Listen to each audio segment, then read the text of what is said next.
Welcome out to another episode of It's All Been Chapter 4. This time, ethics. Yeah, ethics on It's All Been Chapter 4. Hey, we're getting better at it, guys. We're getting better at it. This episode, ethics on It's All Been Chapter 4. You don't have to be ethical, but it wouldn't hurt. This weekend, it's the 7th anniversary show. It's All Been Done Radio. Our friends at IABDpresents.com, our friends at patreon.com/IABD. 7th anniversary show. Check it out. Red Herring Theater here in Columbus, Ohio. Get your tickets now. Get them right now because you might be listening to Saturday morning. Hey, it's show's coming up. 7th anniversary. They've been doing it for 7 years. We've been doing it for almost 7 years. We're coming up on that very soon. This episode is something you never thought you'd hear on It's All Been Chapter before. This is ethics on It's All Been Chapter. Welcome out to another episode of It's All Been Tracked Before. Your regular hosts are here. This is Steven. We can get away without intros this week. So can we? That's me. Oh, I'm Jimmy-Jerome. That would be unethical to skip the intro. We're here to talk ethics. First impressions. My first note is that it seems like the sort of thing that could be fixed with a transporter somehow. If they bother to figure it, that's one of those age-old discussions. But yeah, with all my other thoughts about how to fix or whatever and get around this, that makes a lot more sense. About the plot armor of it all, I wonder if I would have bought this if I was watching this as it aired at the time. Mm-hmm. This is one of the ones I don't really remember. I was going to say back and for Masterpiece Society, I at least remembered having watched that heavy-handed part about, if a blind man had been, whatever, been able to fix the thing. This, nothing. I don't remember this at all. My point is, I don't know if I could believe enough about Worf's peril to really get into what was going to be going on here. It really ended up coming down to the moral discussions or the principles. Yes. The conundrum. Yes. That I felt similarly, Keith, and watching it then, would I have been like, well, they killed Tasha Yar. What's to stop them from killing Worf? But way more popular character. Right. But despite that, I thought there were still some affecting moments despite that. Mm-hmm. And the ethics conversations are interesting. It's very ripped from the headlines, but moved to the 24th century. And we can get deep. Yeah. We will get deeper into that. That title is like I foreshadowed it last week that this is the most generic title. Yeah, but it's also accurate. I mean, it's not wrong. It's not wrong. We get a lot of different ethics conversation, medical ethics and beyond that. So I'll do the research on it now. I can't remember when Dr. Kevorkian, became in vogue in the vogue. But so overall, it's a very interesting episode. I guess I'm saying all that to say I agree with you, Keith. I thought the ethics conversations were the most interesting thing. I thought I wish they were on a level that it felt like the conversation had changed between 1991 or 92, whenever this came out, and 2367 or whatever. But you think things have? You think that things aren't, or should have changed? Actually have changed in real life at this point? I think our assisted suicide conversation, is different now than it was in 1992. I think it's evolved. Not a ton. Not as much as it should have. But I think, or maybe it's in my mind, more people have moved to be more accepting of assisted suicide, but maybe that conversation is the same. But that actual conversation is a completely different ethics podcast. Which I'll probably have as a continuing legal education credit. Yeah, I liked this episode quite a bit. I'd say the flaws were, that it was a procedural in 1990s, so you're right, there wasn't much worry that they were actually going to kill Worf, which would have been nice if there was. Maybe if it was another Klingon. Maybe if there was another Klingon and they came on board or something and we could get into the discussion. And also, the discussion was dated in that it didn't go as deep. It was a time where television wouldn't have been all that complex. So they kind of kept it superficial in a way that made it feel dated. But I do think the issue is interesting. I think the ethical considerations were interesting. Yeah. There are points where I saw both sides of the medical debate, and also the different culture and perspective of, can you respect this culture that believes this, was all very fascinating to me. So I thought there were a lot of good things about the episode. We started with Geordi and Worf talking about their poker game, and they addressed something we've talked about. Can Geordi see through cards? Apparently only certain ones. But I don't quite buy that he only peeked after the hand was over, because I don't know how you distinguish that. And knowing what we know about think Geordi, I don't believe him.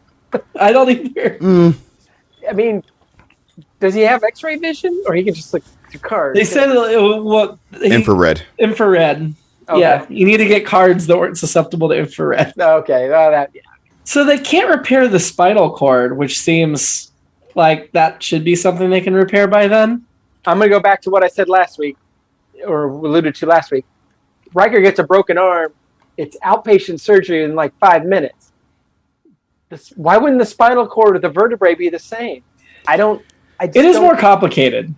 It's not just a broken bone. I'm willing to accept that much, at least, I think. I don't know. I believe it wouldn't be a walking right out the door, but I feel like, and I also think back to Voyage Home, where McCoy's like, you guys are barbarians, and he fixes Chekhov's brain damage, essentially, with very quickly and simply.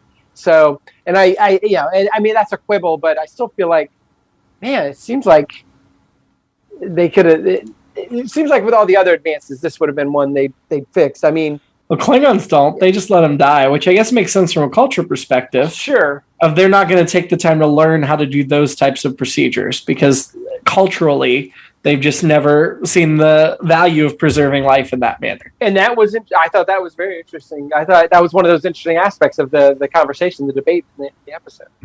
Well, it also came up, and Crusher kind of mentioned this too. Like, we don't know too much about Klingon anatomy because the Klingons have kept themselves separate, and Worf's the only one in Starfleet. So maybe they could repair a human spinal column, but the Klingon, with all of the backup stuff in the Klingon body that make it different, might have been more complicated. Well, and and I'm maybe out of step, out of line, but and I didn't research this either. But there's always the talk of, well, in the Inuit community, when an older person becomes not of value, they send them out to sea, or in the Native American community, they just go out to the woods and they die out there or whatever, which has become part of the conversation overall. I think, as we've had people live longer and longer, that's another reason this has become a bigger growing concern in our country, is like, well, why am I here? Should I bother being here? And I think we probably still, I know we continue to kind of shun the elderly in a way, like, okay, we're going to put you over here, and so you're taken care of, but we really don't want you in our business, kind of a thing. That's a different conversation altogether. But I just leave that sort of thing up to the death panels. Thanks, Obama. The ones Obamacare instituted. Yeah. But when the barrel was getting ready to fall at Worf, it looked like the barrel was like melting. Yes. It made it fall. What was that? It actually did look like there was some sort of chemical reaction that was bending something beneath it to make them start to topple. Yeah. Also, what, as a safety person, how is that possible? How is that not bordered, or why would it be up there? It's just, and in my mind, it's like the sign in that the Enterprise that says days since the last accident. They just put a 0 up and they never changed it, because if this is how safe this area was, that's insane. Absolutely. It's insane to me. So. Oh, yeah, all the times when there's turbulence or something, those things should be just right. Yeah. So, and I don't know if Starfleet has some kind of immunity to lawsuits, but this is a huge lawsuit, right? Well, I mean, it's basically a military organization, so they probably are immune. There probably is some, but man, the Klingon boy, he'd be set. I mean, he should be already set from his mother passing, but true. The Klingon Empire should be taking care of him. But yeah, she was an ambassador. So, do you notice when we first get the shots of Worf in that recovery room, which is its own private sickbay room, which I appreciated, because you're like, yeah, you gotta have some private hospital rooms in there somewhere, but all the equipment surrounding him looked like it was from the 1990s. The Yeah. like thick monitors, and they're like, we only have so much budget, and this is a part we're just not going to spend budget on. We're just going to make sure there's a lot of equipment, even if it looks like it's old from 20th century Earth. Back to that sick bay room, the pillow behind Worf's head was so small. So small. It was a matter of honor. I spent a couple seconds trying to guess, because for a second it looked like maybe Michael Dorn just stuck his head up through a hole, and the body there was not his body. Oh. I was studying. It's like, no, that's his. That is he is laying there. Mm-hmm. But I also wondered why, in his condition, they would have him laying flat and not slightly elevated, either from or on the side, or from a medical standpoint. I don't know if that makes sense, but I feel like from a dramatic standpoint, so he could look people in the eye in the episode, why not bring him up a little bit? But I like that I don't know if I like, but I thought it was interesting when they mentioned the redundancy in the Klingons, like they had two different things. The two livers convinces me that I'm a self-hating Klingon, because I must be a Klingon. That made me think, when they're talking about how everything's redundant in the Klingons, I'm like, oh, so that's why they gave Klingons two genitalia in Discovery. Oh, right. I thought of that too. And even that's redundant. Would they have four testicles? They have not discussed that. I know they have two penises, or peni, as to use clinical terms so that we don't have to beep them. What? I'm pretty sure that would be, SES. Sorry, go ahead. I can't remember if it was Crusher or Russell that was dismissive, that like, well, that wasn't the right way to create a body, because the redundancy. Oh, I think it was Crusher. Maybe she said the redundancy causes them problems, because then one or your two twice as many things to break down. Yeah, but isn't it like having two kidneys? You can live without one, right? No, I think it was the other way around. I think it was the other doctor coming in who was saying something about it. Like, ironically, it could, blah blah blah. I don't think she said that. Dr. Toby Russell, played by Carolyn Cava, best known for Born on the 4th of July, Number 1, Year of the Dragon, and Quantum Leap. Wow. Not that many credits, 40 credits, a couple episodes of Dawson's Creek in there. No Seinfeld. This is her only Trek. Yeah. She was Mrs. McPhee. Jack and... yes. Andy's... Andy, yes. Yeah. Andy's mom. Yeah, and she did 3 episodes of The Practice, which I love. But yeah, I was kind of on her. I kind of felt like guest star of the time. So Worf asks Riker to help him with the suicide. I'm sorry, but Riker is insensitive and rude this entire episode. Yeah. And my question was... no, not maybe. Look, here, let me get on my... Here's my rant for a second. I've got a counter to it. I agree with Worf's decision to commit suicide. You can refuse to help him and try to talk him out of it, but you can still do that without being a jerk. And Riker did it while being a jerk, not at all considering Worf's feelings or culture in his reaction. Okay, I've got a couple thoughts about it. One, as if you're doing this thing like as a friend, that whole thing, he's laying a heavy choice on him. He's probably kind of angry about it. He resents having to be put in that position and having to say yes or no. And some of that anger is natural. And it's kind of, once you're in that position, you're kind of past certain kinds of formalities, I would think, at that point. But secondly, this is probably also a sign of the times. This is the way that people addressed suicide in media. This is supposed to be like that your family's just so pissed off at you because, oh, how dare you take yourself away from us? And that's what's supposed to, I guess, scare somebody straight, being mean to them and being angry. Like, I don't know. Obviously, I have some thought about that. Yeah. You might be right about a sign of the times, but mankind's supposed to be more evolved by the 24th century. I agree with both of you, because Keith, I think, Jimmy, that's where I think like the whole thought of it should be involved. But I think in this instance, Riker was made as this side of the argument person. Mm-hmm. Yes, that too. Terry Schiavo's husband, or whatever, was that his position? He wanted to keep. No. I'm sorry, I have it backwards. I apologize, Terry. Terry Schiavo's husband, I think, wanted her to be able pull to the plug, and the other, like the in-laws or something. Yeah, somebody else was like, no, we have to keep her alive because that's what somebody wants. I was going to mention this, but I had a cat vomiting incident here. Did you say vomit? Vomit, yeah, close. Well, that's definitely worth getting up out of the chair, I think. It's like, I mean, it happens daily if you own cats. It does, yeah. I got her just from the shouldn't. beanbag to a smooth surface that'll easily clean up. Yeah. But I guess cats of a certain age. With all that Picard and Worf have been through, why wouldn't he ask Picard? Well, and yeah, I think Picard was more willing because first of all, that's the first person Riker goes to complain and yell and rant to, and Picard's just like, well, you should first of all, you should do it. Because you're applying human morality to Klingon culture, which is incorrect. And I'm smarter and wiser than you, so you should just do it. And second of all, the fact that he even asked you means you're going to do it. He knows you're going to do it. I know you're going to do it. So this is all for show. And it's basically what it came down to, which almost makes me think Riker refused to do it out of spite against Picard. Because that's possibly it too. Picard's like, you're going to do it. Well, see, that's also part of Pike in this episode, though. Why doesn't Picard bring up like, well, Captain Pike still managed to do this, this, and this after he? I wanted to see Worf in the wheelchair going beep, beep, beep. Well, and that was again. I would feel like 100 years later. In fact, this is my this is my alternate episode. Is Worf? It's 100 years later. The Captain Pike wheelchair device or whatever is like a killing machine, so he can still be a Klingon and be in that thing and like. 4 beeps means I'm going to shoot you or blow you out of the sky or whatever, Spikes on the wheels, that sort of thing. Yeah, exactly. Yeah. So then you've got me. Then you've got me pulled back in.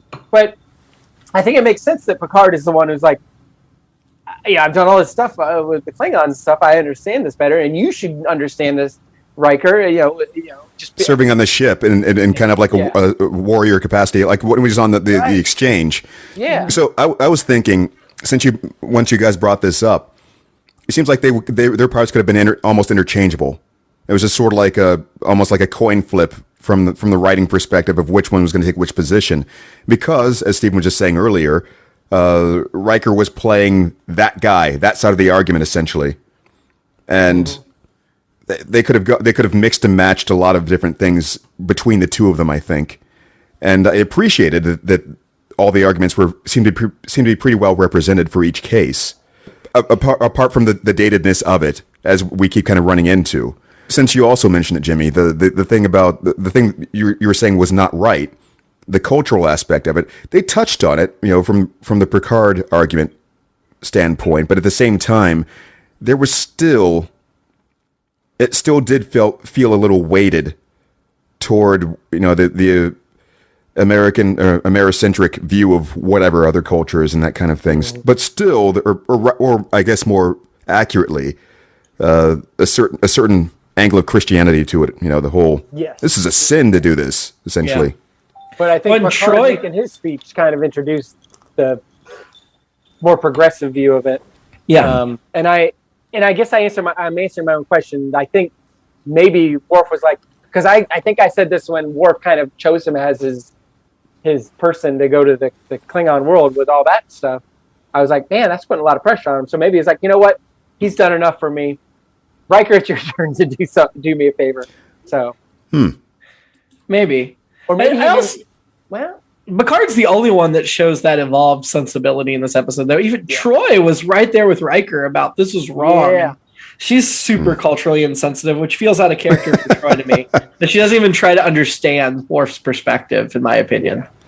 Yeah. I mean, granted, she is babysitting the kid, and that's a plot that will grow from here of Troy and Alexander and all that. But, and so, she may be bringing that baggage into it of like, you're going to leave this kid without a father. And I do get that perspective.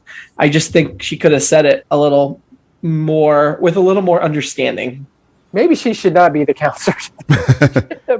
But just to go back, I think as much as we said about Riker being a jerk and all that stuff, that Riker Picard conversation is great. It's a really good. It's a well done conversation. Scene. See, I didn't have a problem with Riker blowing off steam in front of Picard. I had a problem with Riker blowing off steam in front of Worf. And if he had reserved judgment in front of Worf and then gone and had that argument with Picard, it would have felt far more reasonable and in character to me. I don't know. As a friend, he's Worf's friend. He's not even going to try to. Yeah. Try to what? I'm sorry, if a good friend of mine comes to me that I respect and have worked with for a long time, if Keith comes to me tomorrow and says, this is where I was going. I was going to say, guys, if you ask me to kill you, I will kill you. Steven's the old guy here. So Steven comes to me. And Steven says, I'm 55 now. I feel like that's as old as a person should be. My answer is going to be no, but I'm not going to yell at you and say, no, I'm not, how dare you, blah, blah, blah, blah. I'm going to talk to you about it. Right. And then, yes, I may go to somebody else and blow off some steam like, oh my God, can you believe this guy? But I'm going to try to be understanding to you in the moment and say, look, I know Steven thinks 55 is death. It's not death. We just got to talk to him about it a little bit. It's all right. 2 times the Logan's Run amount of years to live. So that's way too much. So it seems like your issue is more with the delivery, or perhaps the direction of the way they chose to do that. Because I mean, a friend not showing compassion and empathy is my problem. Yeah.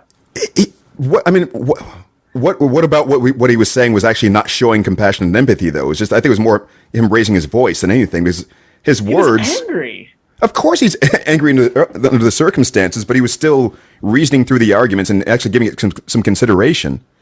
And he bothered to do some research into the actual ritual and found not the loophole, but the actual technicality, which says, I know that you're avoiding this because, if you're going to go by the letter and do this for that reason, why are you not handing this off to your son? And made him confront the reality of what he really was trying to do there.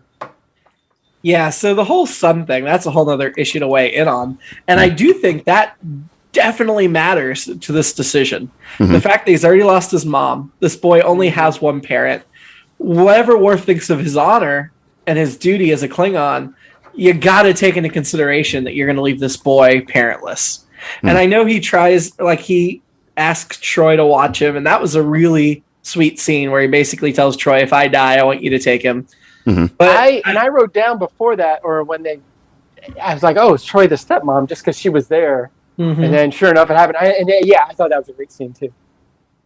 Yeah, and I liked this, Worf didn't want to see Alexander because he couldn't stand, and then those little bands that he didn't want to use, he used them so they could see Alexander, and then of course he fell and he sent him away and all that. But there's this whole thing with Worf and his son that I just really appreciated that. Mm-hmm. Mm-hmm. Also, Riker's kind of a jerk when he's like, "Oh, I'm not going to do it. Your son has to do it. Make this boy kill him." Like, even if that's technicality, you don't want to spare the kid the trauma of murdering his father. It was a tactic. He knew it wasn't going to happen. I feel like Riker's finally traumatizing Alexander at this point. They could have brought in one of those Klingons from the Klingon homeworld who doesn't like him. Or bring in his brother. Does like him. Yeah. Yeah. Yeah, there's so many choices here. Now, I do see both sides of the doctor debate before we learn how unethical Dr. Russell's being with her patients. Mm-hmm. About, if they're going to die anyway, the experimental surgery. Because we go through this a lot in our country of being slow to approve experimental treatments. And sometimes, just let them. They don't have another option anyway. Right. What bothered me in that debate was it didn't seem like Crusher was even going to give Worf the choice. She decided she didn't think it was sound, so she's not going to give it to him. And then, of course, she was mad when Dr. Russell jumped and gave it to him as a choice. But, as a doctor, aren't you obligated? I mean, is it like a lawyer? You're obligated to present all the options. Isn't a doctor obligated to present all the options? Yeah. And you should be, yes. Yeah. Yes. Yeah. And we don't even see Worf asking for the surgery, and they're still arguing it and stuff later. Yeah, and that's I had a hard time getting mad at Dr. Russell. Mm-hmm. I didn't. I didn't get mad at her because I thought, especially in this instance, and if you want to get into, well, you've done this before and the other stuff you've done, okay, that's a completely different conversation, Crusher. But yeah, I thought Crusher came off really badly here too, and when we get to our annoying people of the episode, I'll get a little deeper into that. But yeah, you guys are never going to guess mine. But I did like that we finally, and maybe this happened before, but we definitely passed the Bechdel test. We had 2 women doctors, 2 women not talking about a guy. I mean, they were, but they weren't. It wasn't about one of them dating the guy or any of that stuff. It was about It was primarily about medicine and ethics. And then we had a third. And conundrums. Then we had a third, a nurse also involved in it. So, and then I also wrote, of course, that's why he dies on the operating table. Oh, God. But The opinions expressed by Stephen Woosley do not necessarily reflect. Any complaints, email Keith at IMDpresents.com. God. Just to back up a little bit, they tell Worf, he's like, well, you might have could have 60% of your mobility. I wrote down, those were the days. I would kill to have 60% of my mobility at this point. Are you kidding me? Not helping you kill yourself, Stephen. Drop it. Wait. I'm not helping you kill yourself, Stephen. How dare you bring it up again? Is that better? 5 years past that, at least already. So it's a very complicated, nuanced debate. I was fine with Dr. Russell until they were doing the rescue operation, which I thought was interesting to put in there. And she bypassed a treatment that would have saved the patient's life in favor of a treatment that could have healed him more fully. And that's where I got a problem with that. I have a big problem. And I see why Crusher relieves her of medical duty at that point. Yeah. And that's where you're like, okay, up till now I see both sides, but she crossed the line. Well, that's. I have a few things to say about that. The first thing that I wrote was that I'm glad that they didn't make it too easy for us, the audience, to engage with this the quandary here. The debate would be too easy. Yes, it would be too cut and dry if you could say, "Oh yeah, this Crusher's being completely unreasonable," and she tried this thing and it worked. Why is Crusher doing this? They needed to show that Russell could be a little reckless in something. The problem that you made me think of just now, which I didn't really catch, was it an either-or thing? Was it like you had to pick this one treatment and the other one couldn't she couldn't have saved the life first and then done this other thing that would have healed him fully? Or it seemed like it was an either-or thing, and I think my biggest problem was consent. If the patient was awake and could make that decision, I think it would be okay to present them with those options. But to an unconscious patient that you could have saved and you didn't. That's what it was. That's the thing that made her seem really sleazy, for lack of a better word. Yeah. I guess we already covered this, but I think to us the advanced technology or medical technology changes the assisted suicide conversation, because it's like, well, there are probably more options or ways to get her to not do that. But also, I think the advanced knowledge would also say, well, they say he's got a 37% chance on the success rate on the surgery, which I think generally is not good, but this will be the sports part of the podcast as a Detroit Pistons fan for my whole life, but the last 13 years, not good. 37%, that'd be awesome. Yeah, we'll take that. For a batting average, that's pretty tops. That's Hall of Fame, yes. I don't follow hockey, but even I know that. Yay. Jumping back slightly, just a couple of notes that we skipped by. The whole replicating a new spine, did it remind anybody else of Grey's Anatomy? I think there was an episode a couple seasons ago where they were 3D printing organs for the first time, and I'm like, this is so a Grey's Anatomy story. No, I haven't watched enough of it to get that. I mean, I feel like there have been other things other science fiction things where this seemed like it should have been more. I have long thought we need a Star Trek medical procedural set on a starbase or something. I think that would be. There's plenty of room to do a Grey's Anatomy style show within Star Trek universe. This is probably another sign of the times thing. I don't think that they would have even conceived back when this was written that was something that could be technically possible to do at this point. True. Like in real life. I keep thinking of an earlier episode of Star Trek we watched. What was it? The similar debate about the euthanasia planet, where you get to a certain age and then just doesn't matter how healthy you are or not, you're done. Half a life. When Colonel Winchester, and Loxana Troy, Yep. And that was interesting too. And I think this is also similar in that way. It's bringing it a little bit closer to, or a little bit more, I guess, on the head for what would have been happening in real life then. But I like Picard a lot in this episode too. Not just his talk with Riker, but him urging Beverly to reconsider her position. I thought was interesting. Riker, when he refuses to do the suicide and says Alexander needs to do it, he just leaves the knife there on the bed for Worf. I guess that doesn't complete the ritual if you just leave it on the bed. I wondered that too. at first. I was like, wait a minute. Well, I think Worf's very ritualistic, and for it to be with honor, it has to be done a certain way. And so it's safe to leave it on the bed, but at the same time, it's just like, Yeah. He says that you become a man once a Klingon man or a Klingon once you can hold a blade. Yeah. So I guess that's how a Klingon bar mitzvah goes. As soon as you can hold circumcise yourself. Blade, you're a man. That's what I thought you were going. When Jamie said, I thought that was what you were going with it. The thing about a Klingon circumcision, when you're thinking of a bris, that's a bris. A bar mitzvah is a completely different. But the thing about the Klingon bris, when you have to do it to yourself, the first one is way easier than the second one. Since you have two that you have to sniff. Oh God! Nice. Can you imagine going back down after you already did the first one? While we're talking about dying, Kevorkian's first assisted suicide was 1990. So okay, right around. This would have been before that. Yeah, or after that. I mean, right after that. Yeah.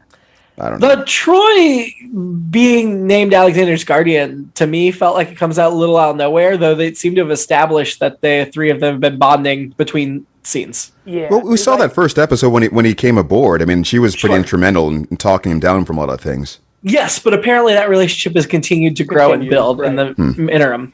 And we know that the show, well, I don't know about but I know that the show is going to continue to build on that dynamic between the three of them. I completely forgot the kid was on the ship until he showed up. Because I saw Brian Bonsall. I was like, oh, Brian Bonsall, who's he playing in this? I love him. And then I was like, oh, that's right. We had this conversation the last episode he was in. So I didn't think of him until the question of suicide came up. That immediately was like, oh yeah, well. I thought of him when I saw his name at the beginning of the episode of your guest stars. Me too. Didn't notice. Speaking of surgery fashion, I like the surgical scrubs. I'm not sure why. Do you? Yeah, as much as I talked about Crusher's hair last episode, this episode I was like, all right, I kind of like it, not seeing it. So I hate the surgical scrubs. They remind me of the Willy Wonka clean room, where they're wearing the white suits. But those red surgical scrubs, we will see them again, not just on Next Gen, on DS9 and other things. And I just have never liked the red surgical scrubs. They also look a little like what from Friday's Child from TOS with the headgear that the people there had. Absolutely. The Klingon back, I thought it was good makeup. I thought it was interesting. And that was actually Michael Dorn's body double. And the great thing about it is, on a Klingon, no scars. Or if there are, no one's going to be able to tell. True. It's like, yeah, it already looks that way. I like that the surgical arch does the closing for you. Once you're done, you're like, arch, close up for me. Did the spinal cord they put in look like just a tube? Yeah, so there was the cord, and then there was like the spinal column or whatever that goes inside the spine. I also like that they now have a defibrillator for the brain. That was cool. Yes, yeah. I guess the boy, even though he's a man now, he can hold a blade. He never learned to play on Death Scream. Yeah, no, he hasn't learned it yet. Yeah, because when he's in, he doesn't do I was waiting for him to do it. I think his vocal cords are human. He knew what was up. That's why he needed to go in there and see it for himself. He's like, I'm not going to do this now. So they actually went so far as to declare Worf dead and tell his son that he's dead. Yeah. That to me, I was like, whoa, man. So let's forgetting about the redundancy, which of course was their out, but they had established it fairly. It was fair. Right. But man, I was like, woo, this is, even knowing the whole time that Worf wasn't going to stay dead, it's just like, wow. My adopted grandmother was one of those who was declared dead on the table, but it wasn't like this. They hadn't told anyone yet, but they, they noted the time of death and and then it was one of those.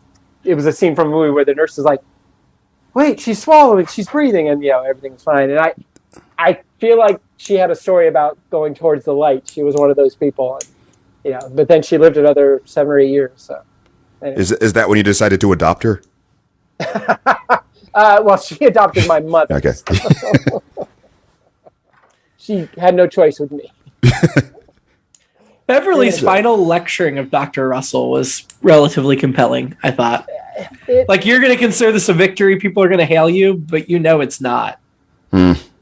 Yeah, I still was in Russell's corner, I think, to a point, because I think I get where Crusher's coming from, but I was still kind of like, Right. I think Russell's thing was like, hey, this was a success, so I don't care what you think. In this instance, the surgery was justified because we talked about that the choice. It was patient consent, and the choice was death of the surgery. Right. But I just like Crusher's moral high ground in that moment. But at that point, it seemed it was almost like having the high ground for the sake of having the high ground. I think that even going into it, I don't think that she's still considered it an acceptable risk. She wouldn't I mean, even with the patient's consent, she was still set on something that I don't know if Crusher also just had to tell her friend's son that her friend had died, like his dad had died. So she's not gonna be forgiving of it. It shouldn't. I feel like Crusher should be like, this other thing you did was terrible, which I guess is what she says, but she should still be like, you know what? You did a better job on this specific case. I don't like your general overall thing, but you actually did do a good job, and you should. I mean, to me, Crusher was like, well, there's only so much you can do. You're going to be crippled the rest of your life. And by the way, you're going to stay alive too. I'm going to keep you alive, and I'm not going to let you kill yourself.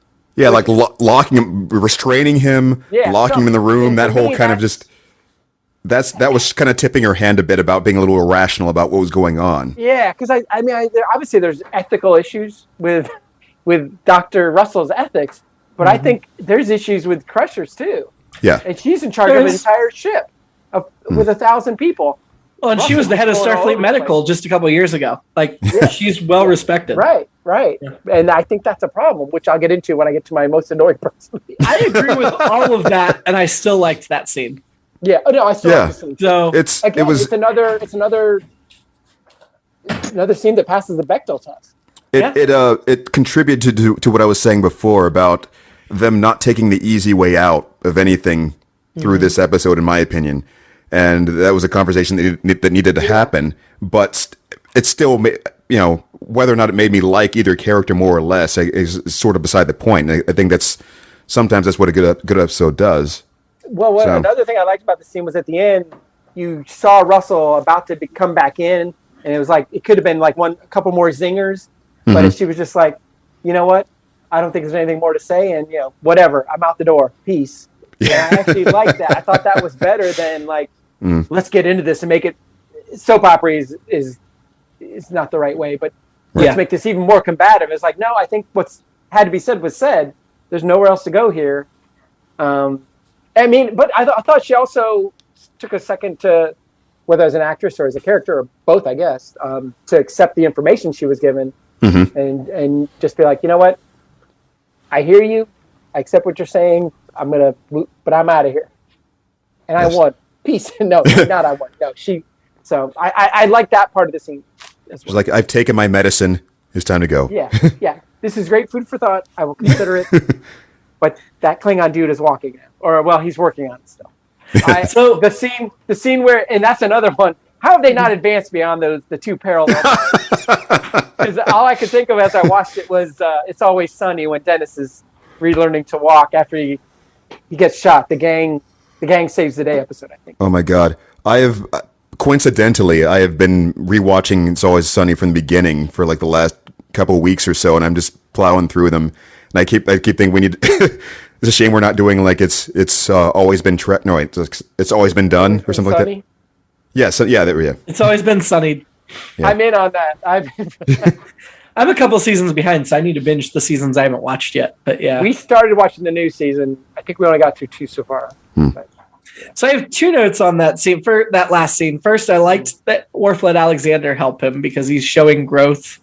Yes. Outside of his strict culture. And 2, did you notice the little round scar on Worf's foot? On the top of Worf's foot? No. So this has been established in some books and things. These Klingon boots have this spike here. You can see on my toy on the video. Oh. But this is on screen too. Like the original series movies and stuff, they have the spike on top of their boots.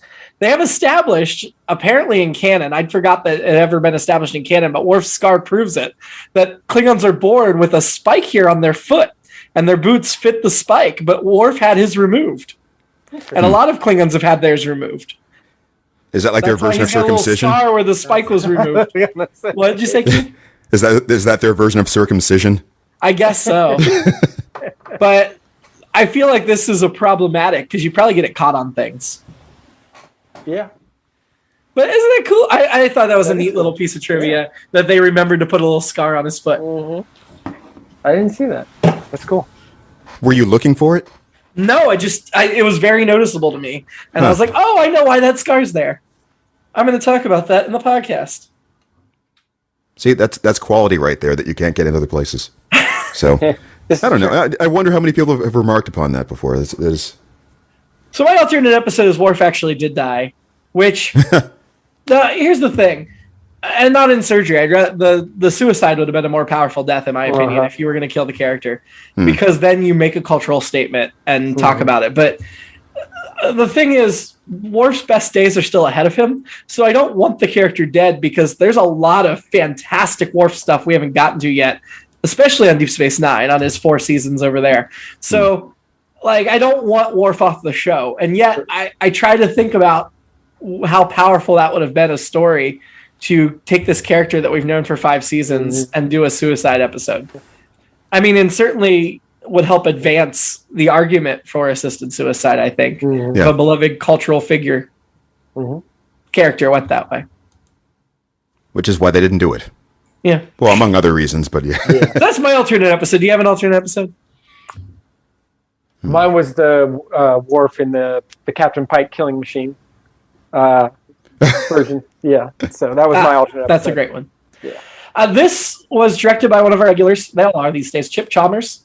And it was story by Sarah B. Cooper and Stuart Charnow. Sarah B. Cooper is best known for being the writer of Lara Croft Tomb Raider film, as well as a producer on House and Homicide: Life on the Street and Continuum.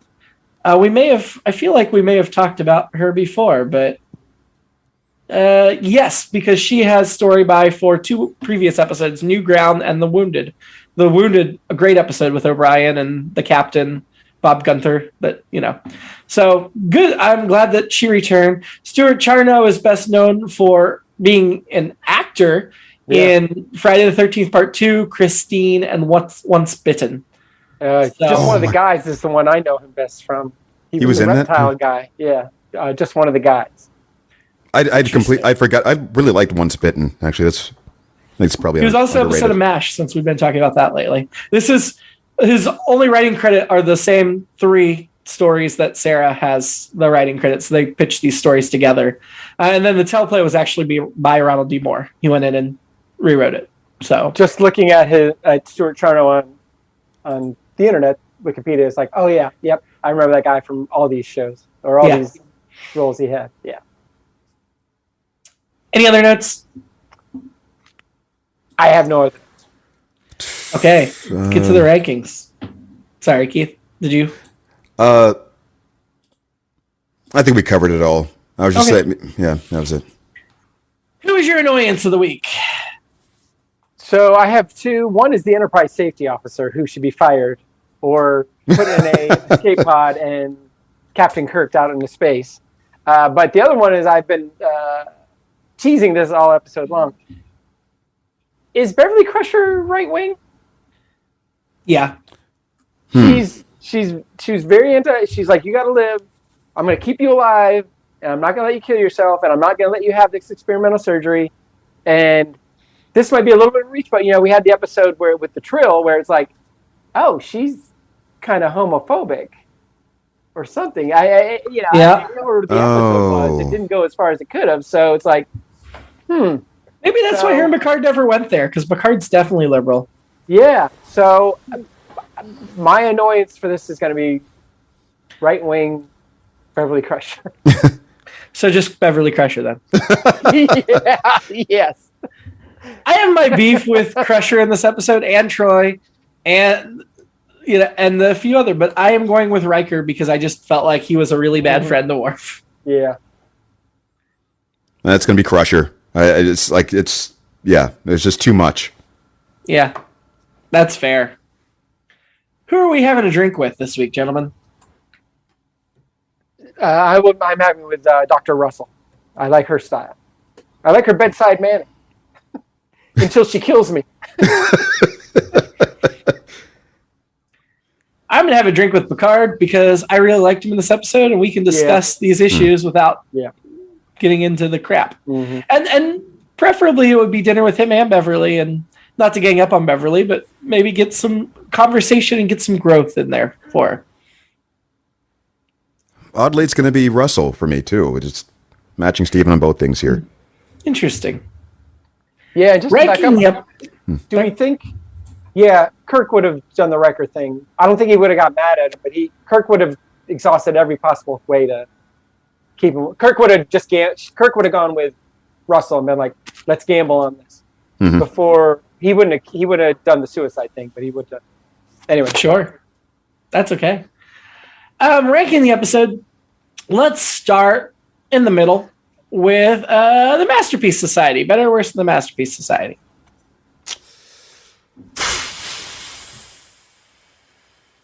I would say worse, but it's a similar thing of a lot of discussion. Ethic conversations.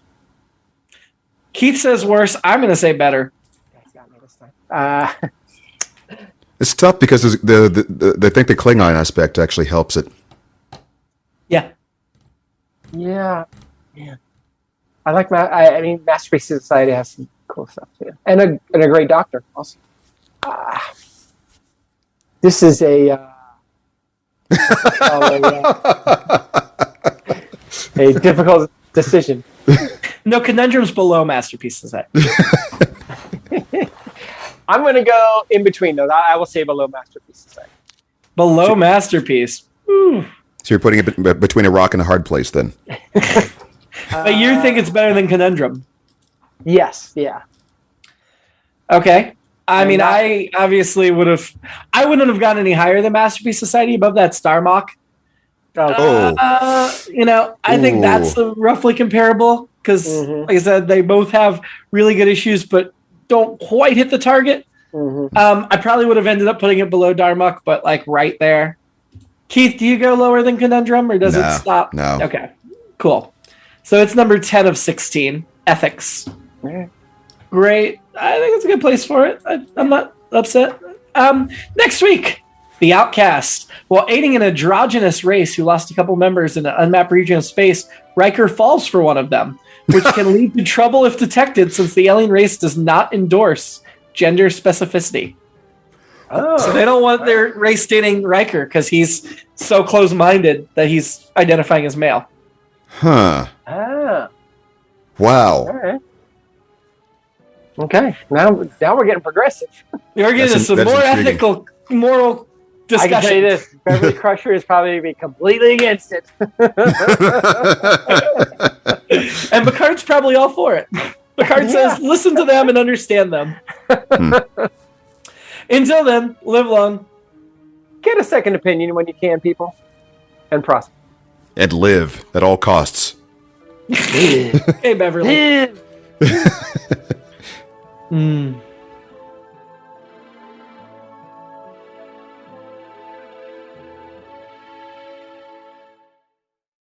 It's All Been Done presents Who's Got the Time?